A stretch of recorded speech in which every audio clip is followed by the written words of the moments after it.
Hello, welcome to the Hypno Travelers on the Magical Psyche Highway podcast. That's right. Your host and tour guide is Scott Prevette, a healer, hypnotist, and a magician. And your bus driver is Jason Gobelli, also a hypnotist, an entrepreneur, and a spiritual guide. Trip with us on the Inner Revelation bus. That's right. One quick disclaimer, neither Jason, Scott, or any of our guests here today are licensed professional psychologists or psychiatrists. So please don't make any changes to any medication or treatments that you are currently on, based on the conversation that you hear here today. Just hop on the bus and enjoy the ride. Give us a like, love, or comment, and remember to share your experience with others because there is always room for more in this bus. That's right. All right, welcome back to the Hypno Travelers on the Magical Spiritual Highway. And now we got a great guest for us today. I was looking forward to this one. We got Zoe Jean. That's right, Zoe Jean's here. Zoe, welcome. Thank you. Welcome, Zoe. Yes. Hey, Zoe, so let's start off right away. Hey, what's your life story? And, how did it get to where you are today? How did it take you to where you are today? So basically, my very first memory of really where all of this started, like I used to suffer from chronic anxiety. And my first experience of when it first started was when I was 11 years old. And I was in school. I got like a new friend and she was very tall and skinny. And I'm like shorter and I was sort of a little bit chubby. And I kind of took that on as, I'm fat, I'm not good enough, something's wrong with me. And from there, that's when I really started, the anxiety, noticing anxiety and stress starting. I remember going camping with Dad and like riding on the car, like I'm fat. And then from there, I got like really, really fixated on what I was eating, when I was eating, not really being able to enjoy food, having to fixate on eating kind of healthy food. We used to have like KFC for tea on a Friday night. I stopped having that with my family, made my mum like make me hard-boiled eggs. I started to walk around the house for an hour every day. That's just going on through your teen years then.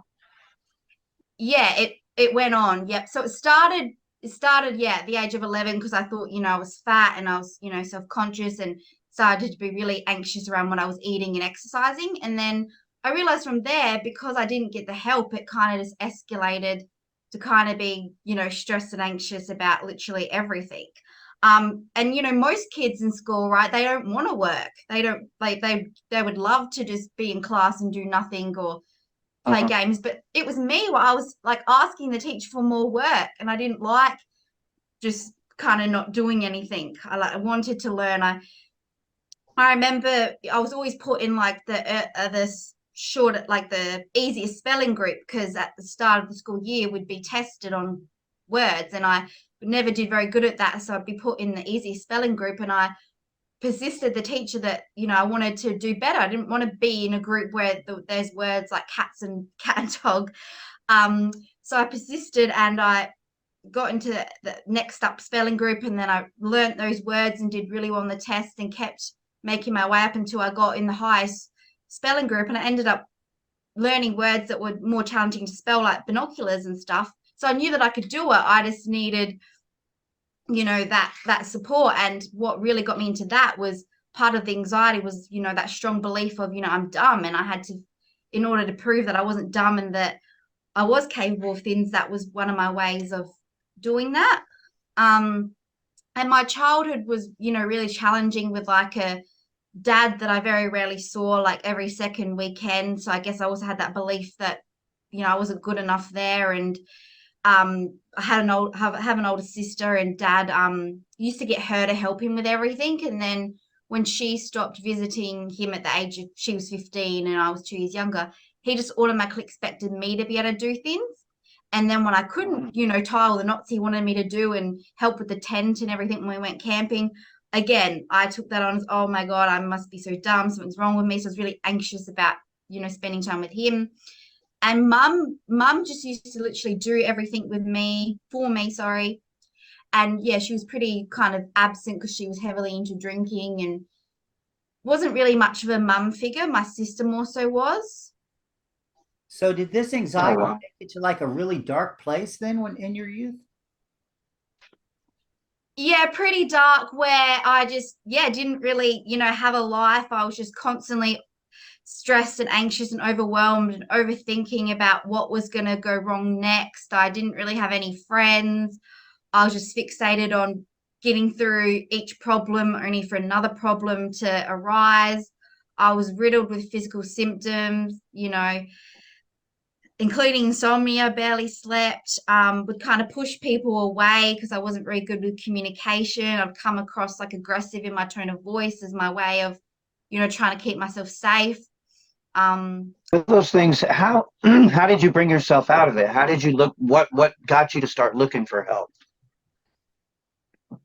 Well, basically, when I was still in school, I started seeing psychologists and counselors, but I found that I wasn't really getting anything from it because it was mainly just talking about my problems, which made me feel worse, and then telling me to do things like meditation. It's like, and deep breathe. It's like I'm chronically anxious, trying to deep breathe was making me feel worse.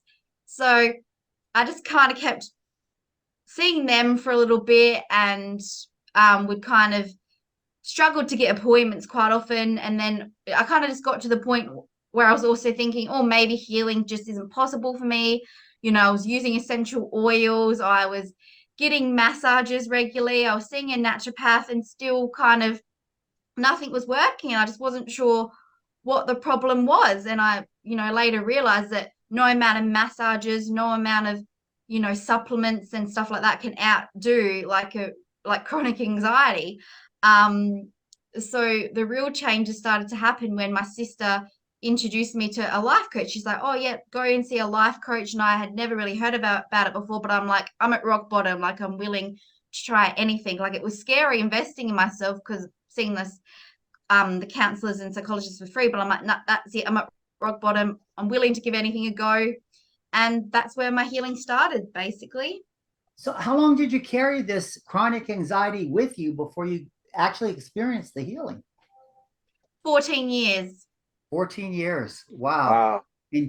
And through that, I'm sure a lot of other fears and phobias and other things might have developed from those things, correct?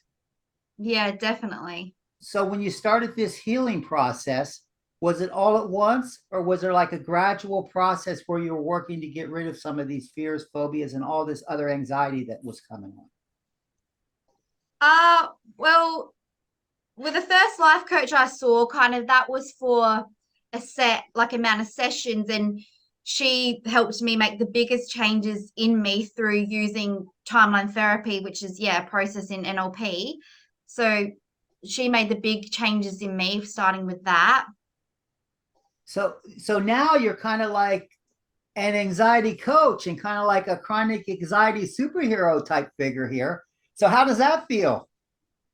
That feels really good. Like it's amazing because it's like I went through that 14 years of suffering for a reason, right? Like I don't actually regret it now because I get to help other people going through like pretty much the same situation. So I'm actually thankful for it.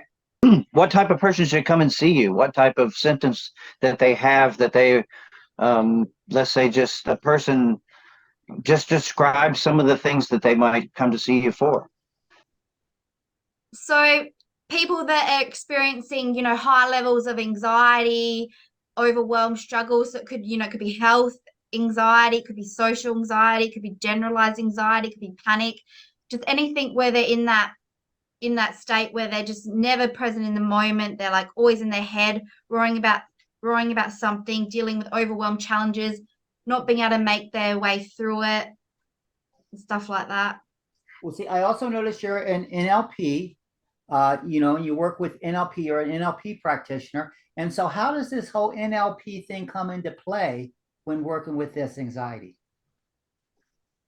So basically, a lot of anxiety stems from us, like the programs in our subconscious mind.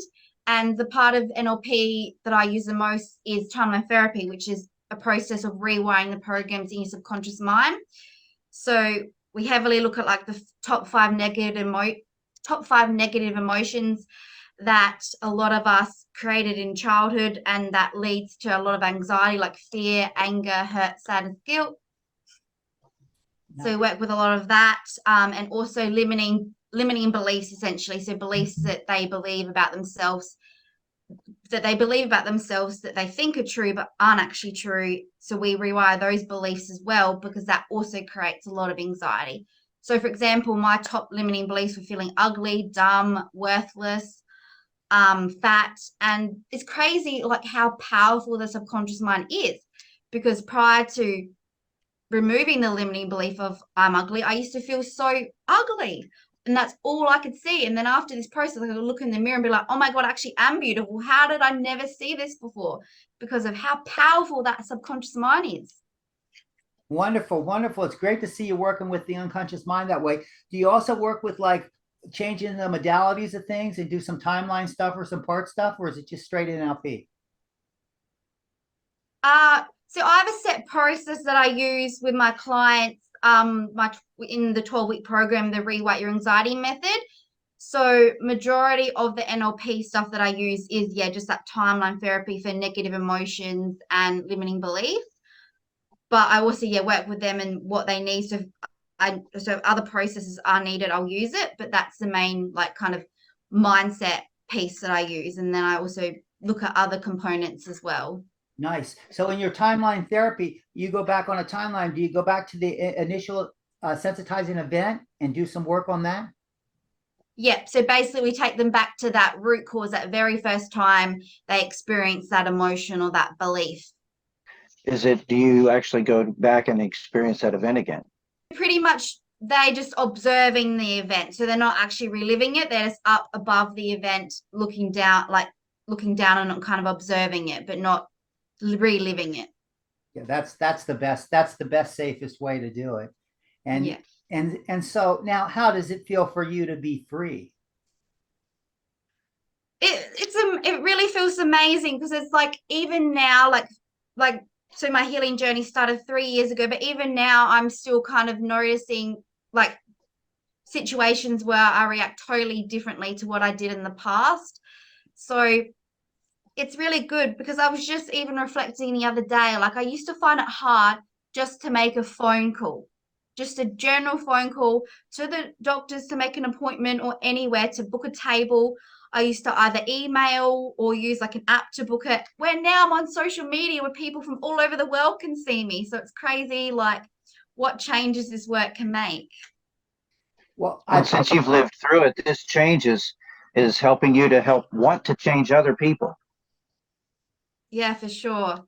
Because I can only imagine that they're feeling as broken, stuck, and lost as I was, and thinking that change just isn't possible. But I want to show them that the change is possible. You just need to find the right process for you, because you might be similar to me, where kind of just that talk kind of therapy head approach doesn't work. You might need that, bottoms up approach, which I'm all about, like working with the body and the mind, not just the conscious mind. And I also noticed that you do behavior modification type of a thing, where you change the habits. So what's that look like? So basically we look at kind of what all your current habits are, and which ones out of all your current habits, which ones are serving you and which ones aren't serving you. Because, for example, every habit we're doing is for a reason. Like it's kind of serving us in one way, but it can be serving us in a negative way. Like I used to overeat, and it was serving me in the way that was giving me happiness and joy that I wasn't getting elsewhere. So it's about kind of working out all your current habits, and the ones that are serving you in a negative way, how you can get the same benefit that negative habit was giving you in a more positive habit, and kind of rewiring that as well, and working with kind of just ways to kind of ingrain it into your subconscious mind by doing it regularly enough and anchoring it with other habits that are already formed to make it easier to remember. Yeah, you work with habits, you work with NLP, and you worked in another area. Yeah, so basically the Rewrite Your Anxiety method is broken down into the mindset section, which is heavily based around rewiring the programs in your subconscious mind, because how you do one thing is how you do everything in your subconscious mind. Body connection work. So it's really about getting you out of your head and into your body, so you can kind of pick up on the signs and signals when stress, anxiety, or whatever it is in its early stages. So you can kind of pick up on that anxiety and stuff before it escalates and becomes panic, and just realizing what works for you and your body as an individual, so you're able to maintain that for long-term like health and wellness. Nervous system regulation as well, so looking at downward regulation practices and creating safety in your body and mind, so you actually feel safe to kind of release, you know, that past trauma and that past anxiety that you're experiencing. And yeah, the habit work as well. So nice. This changes all aspects of your life completely. Yes, and also I noticed that you said it's a 12-week program, but it also sounds like that's with each individual person, like it's not a group session, but it's individual, so things change. Therefore, have you found some that are just more difficult than others and stubborn in their ways? Yeah, for sure. Everyone's so different. So if like I do have other options available, but the option that I think most people should do definitely is a 12-week program, because then you get the full 12-week, you get the full rewrite your anxiety method. And what I love about doing this program one-on-one individually is that you get that support to help you as an individual, because everyone's on their own journey, and some people find certain parts of the process more difficult than others. And sometimes you come to the session where something really is bothering you and you want to work on that. So I also work with whatever the person comes with to me in that moment, if they need that more so than what was actually set for that session, basically. So work with them as an individual, not just with whatever is in the program. And because for example, when I saw the first life coach, I was very resistive. Like I didn't make it an easy process for her. So that's why, it's so important to work one-on-one. So you have that time to give them what they need to help them feel safe and comfortable, and move things around that will best suit them, and so they can understand it better as well. Well, it sounds like some things could possibly come up in the middle of your process. Like you'll be working on one anxiety, and then maybe something would happen, like a mother goes to the hospital with a serious illness or something like that. And then, of course, it opens up a whole new Pandora's box, right? Yeah, for sure. And sometimes, you heal like one sort of area, and then, something else pops up for resolution. Nice. So do you ever find yourself having to go back to more than one initial desensitizing event? Yeah, sometimes you move one experience of anger, and then you'll realize, another experience comes up. Yeah. Nice. Scott, you were going to say something. I think I might have interrupted you there. That was what I was going to ask. Oh, we're on the same wavelength. I think we're us right here. We're right on this. Yeah, we think a lot alike on this. It's great. Zoe, you got some great deals coming up. You got anything special coming up here for Black Friday or anything, or any kind of deals that you got? What's it like for your program? What's it take to get into your program if someone out here needs help? Yeah, so basically I do suggest having a free call together first, just to kind of get clear on, exactly where they are and where they want to be, and what's the gap between getting them from where they currently are to where they want to be. And then from there, we can work out if my 12-week program is the best fit for them, or if they want to try one of my other options as well. But just to make sure they feel safe and comfortable that this process is what they need, and it's what can, support them and help them. So I do have my 12-week program option. I've also got Authentic Connections, which comes with like a separate sort of Facebook group where you get support in there to help you with kind of mindfulness activities, nervous system regulation activities. You get Q&A, affirmations in there. And you also get like that unlimited tech support as well as a once-off call together. But then you also get a bit of community there as well, because there's some people that do want that connection with other people, not just that one-on-one as well. And then I have a new deal that recently come up, which is unlimited tech support. And this is mainly based around when you don't, like at the end of year, like quite often there's challenges, businesses close down, maybe trauma and past events around Christmas time and holidays come up, and you just want that person to talk to whenever you need it. So I've also got that unlimited 2-month tech support that's come up as well. And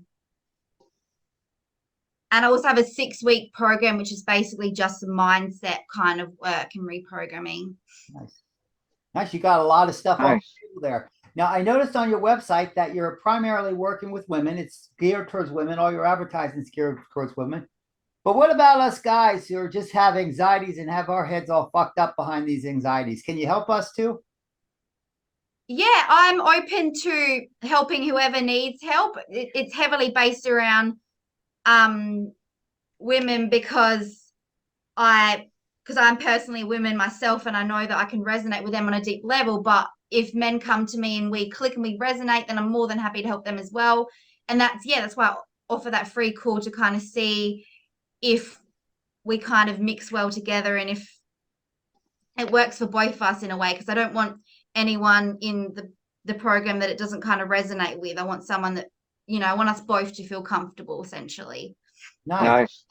Have you ever had one of those free calls that you get and you talk to the person and you go, oh, well, you know what? They're not resonating with me.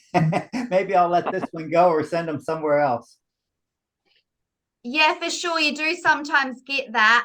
And you get the people that, you can just tell that they're not ready to heal, right? Because you need to take responsibility for your life and, be ready. And you get those people that are living in effect too much and just don't seem ready and need that time first to ensure that, they're ready and that they're willing to do what it takes. Like you said, it needs to be a good fit. Yeah. And I also noticed that you use the word living in effect. So that means that you take these people or your clients from out of playing that victim role that's so easy to get attached to and hang on to and comfortable with when you deal with these type of issues. Yeah, it is. So that's interesting. So how do you empower them? How do I empower clients? Yes. I guess I empower them just through showing, what's possible on the outside of anxiety, that you don't need to let anxiety be the driver of your bus and control you. Maybe you won't get rid of it 100%, but instead of it being the driver of your bus, it will also be a passenger in the bus, and you can take, your power back, and empowering them to see that that's possible. And it's possible when they work with someone that treats them, as a unique individual and gives them exactly what they need. And just sharing, stories with them of personally, what's helped me, and what can help them, and just really listening and understanding them and helping them find what works for them, and constantly growing and learning. And if I don't know the answer to something my client has asked me, I will research and I'll go out there and I'll find that answer. Zoe, what do you have to say for anyone out there that's just unsure? For anyone out there that's just unsure and wants to know a little bit more about, what it looks like to work with their work with healing their anxiety and doesn't know where to start, even just start by joining my free Facebook group, where I do regular trainings in there. I do a weekly training. I do monthly live in-depth challenges and masterclasses. I share affirmations in there, meditations, and it's just a safe community where you can feel safe, seen, and heard. So even just start there, and see if it resonates with you, and just get support from myself and from other people to know that you're not alone and that we can work through this together, because we're so much stronger together. And what's the name of that free Facebook group so I can post it up here for everyone? It's called Anxiety Warriors with Zoe Jean. Nice. That's some great information. Nice. Great. It's interesting that you use the bus analogy, because right now you're on the magical psyche bus and we're driving on your psyche highway. So we're right there on your road and we're going down your road today. So thank you for helping us. Scott's been guiding this tour. I'm driving the bus and we're on your road today. So Zoe, how does it feel to be on our podcast? Feels really good. Thank you so much for having me. It's an honor to to be able to connect with you from all the way from the US that you are, and I'm in Australia. You're Wednesday evening and it's Thursday morning for me. It's beautiful how not just we'd love to help you connect. yes, and it's beautiful not just the sounds and the videos cross, but the emotions can cross through these lines, and the connection, even in different times in different spaces, we can come together and help people. And so for those of you that are out there, we're glad you're on the bus too as we drive down Zoe's Psyche Highway today, and it's been a lot of fun. Do you have anything else you want to add there, Scott? If you need help here in Australia, Zoe would be the one to call. Zoe, it's a pleasure having you here. Do you have anything that you want to say or you want to add to this? Just basically that, yeah, no matter where you are in the world, feel free to reach out and seek support from me. I don't just do in-person sessions with people. I work with people from all over the world, via video call as well. And, there's other options as well, that like the message support, where you don't even need, if your anxiety is to the point where you don't feel comfortable having calls with me, that's where there's the other options, such as the limited text support if texting feels better for you. I also have a meditation bundle that can be really good for people to start with as well. That, comes with meditations, like a safety meditation, which is really powerful, because a lot of anxiety comes from lack of safety. A lot of anxiety comes from our childhood. So there's also childhood meditation.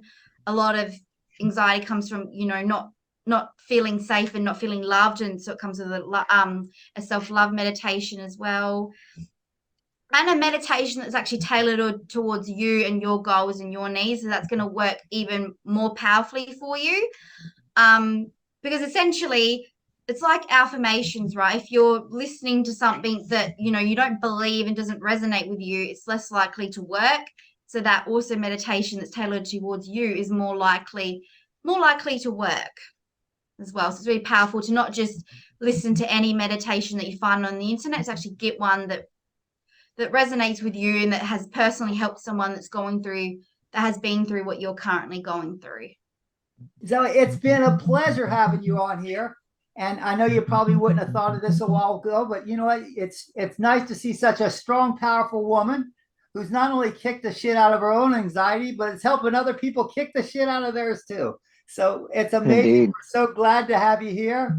And thanks for being a part of it today. Thanks for joining us on our bus. And if anyone wants to get in touch with her, we'll have links and things up here on the podcast, and our description will be in the panel. Once again, for those of you that are out there, thank you for taking us on this ride today. Thank you for going on the tour. Please, if you like us, give us a thumbs up. If you don't like us, tell us we suck. Give us a thumbs down. We don't care. We just want you to comment. Share it with others. Tell them, hey, you got to see these guys, or you got to see these fools. Just come back. Continue to share it with others. Like us, love us. We don't care. Just comment, and hope to see you next week as we go back on that magical mystery, the magical Psyche Highway. That's right. What a ride it was. That's right. Zoe, thanks again for coming. We certainly appreciate it. Thank you so much. Thank you for having me. Wow, what a trip. Thanks for taking that journey with us today. Please like us, share us, and enlighten us with your views of the topics we drove into today. We appreciate you and love reading your comments. Thanks again, and we hope to see you back on the bus next week. That's right.